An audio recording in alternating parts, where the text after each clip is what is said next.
Jadi itu ada keterlambatan pendataan, terlalu cepat diinput. Nah ini penyebabnya sehingga ada kelebihan bayar, ya. Tapi ini tidak ada masalah karena semua akan dikembalikan, ya. Dari BKD akan menyelesaikan ini, dari bagian keuangan juga demikian, ya. Menurut pendapat saya adalah sebuah cermin keteledoran yang luar biasa dari aparat dinas pendidikan Provinsi DKI Jakarta. Jadi menurut saya karena ini sering terjadi ya, sering sekali terjadi di tiap tahun ada bahasa BPK adalah kelebihan bayar.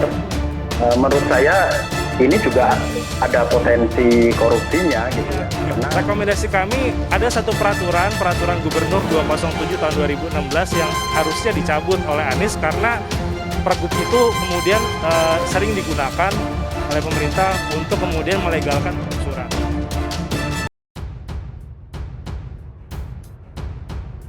Anies tiba-tiba disorot BPK, ada pemborosan 10 miliar rupiah. Badan Pemeriksaan Keuangan BPK menemukan fakta adanya belanja yang tidak sesuai atau melebihi ketentuan yang terjadi pada 368 pemerintah daerah. Hal tersebut terungkap dalam ikhtisar hasil pemeriksaan semester IHPS 1 tahun 2021. Seperti dikutip CNBC Indonesia dalam lampiran dokumen tersebut Selasa 7 Desember 2021. DKI Jakarta misalnya ditemukan sebanyak 5 masalah yang berkaitan dengan belanja yang tidak sesuai atau melebihi ketentuan dalam pagu anggaran sebesar 10 miliar rupiah. Masalah tersebut meliputi pembayaran gaji atau tunjangan kinerja daerah atau tambahan penghasilan pegawai, pembayaran premi data kepesertaan yang ganda sejak 2018 hingga 2020, kemudian pembayaran insentif tenaga penunjang kesehatan dari dana belanja tidak terduga atau BTT, dan kesalahan penyaluran dana bantuan operasional ke sekolah atau BOS.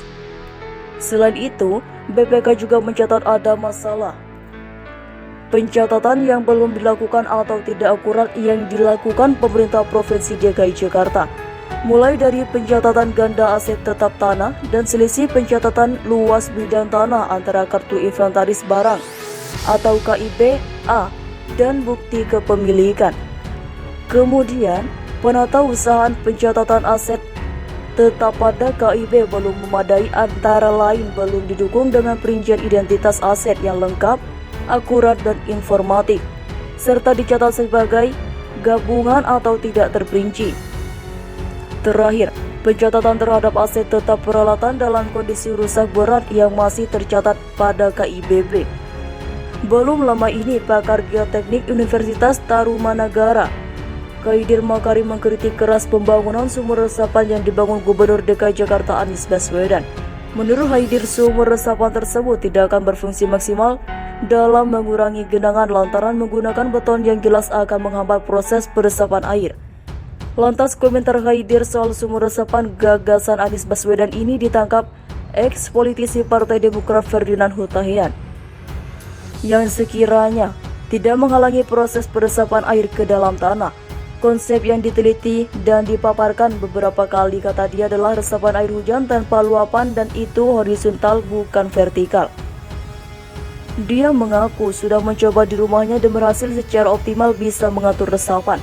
Oleh karenanya, Khaidir mengaku heran dengan konsep sumur resapan yang digagas Anies Baswedan tersebut, karena dia yakin sumur resapan di DKI itu tidak bakal mengurangi banjir